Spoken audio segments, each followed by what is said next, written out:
Untuk informasi selanjutnya, saudara seorang mahasiswi ditetapkan sebagai tersangka kasus penipuan dan penggelapan tiket konser Coldplay. Total kerugian yang dialami korban senilai 5,1 miliar rupiah. Dengan menggunakan baju tahanan GDA, mahasiswi berusia 19 tahun ini hanya bisa tertunduk malu saat dihadirkan dalam konferensi pers yang digelar aparat polisian Polres Metro Jakarta Pusat. GDA ditetapkan sebagai tersangka oleh penyidik Satreskrim Polres Metro Jakarta Pusat atas dugaan kasus penipuan penjualan tiket band asal Inggris Coldplay. Sekali ya, cukup jelas suara saya ya.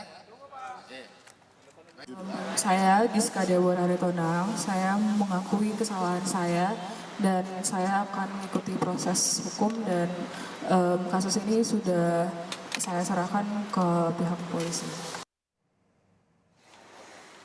Polres Metro Jakarta Pusat menyita sejumlah barang bukti hasil kejahatan tersangka penipuan dan penggelapan yang dilakukan oleh tersangka GDA. Barang-barang seperti tas, sepatu, dan sendal impor senilai ratusan juta rupiah didapat dari hasil penipuan penjualan tiket Coldplay. Adapun modus tersangka mengiming-imingi para korban yang merupakan para reseller untuk memudahkan mendapat tiket konser Coldplay. Namun sampai hari H, para reseller tersebut tidak mendapatkan tiket hingga menanggung kerugian material.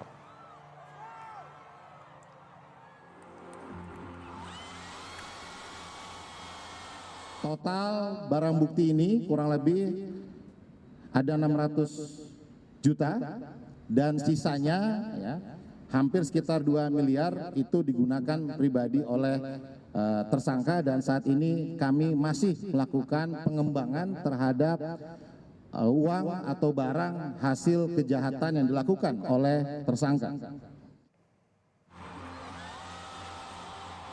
Total kerugian yang dialami 5 orang korban yang merupakan para reseller tiket jumlahnya mencapai 5,1 miliar rupiah atau sebanyak 2.268 tiket. Salah satu korban mengaku mengenal tersangka dari rekannya. Meski sebelumnya pernah membeli tiket konser pada tersangka, kali ini ia tertipu hingga 1 miliar lebih.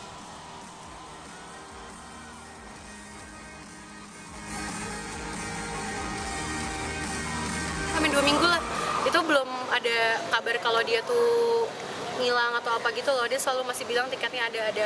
Tiba-tiba yang tanggal 14 malam kan ketangkap di sini. Kerugian material yang udah aku setor itu 1 miliar 138 juta. Dengan total berapa tiket? 238 tiket.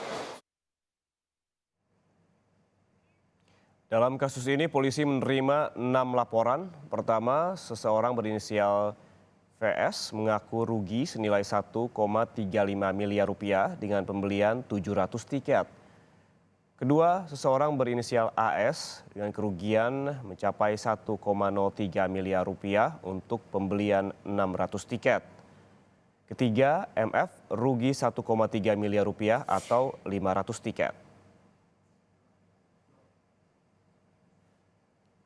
Kemudian pelapor keempat SY rugi 73 juta rupiah untuk 58 tiket. Yang kelima, AR mengaku rugi 1,3 miliar rupiah untuk 400 tiket. Dan keenam, CL dengan 230 juta rupiah. Seluruh korban melaporkan GDA sebagai terlapor.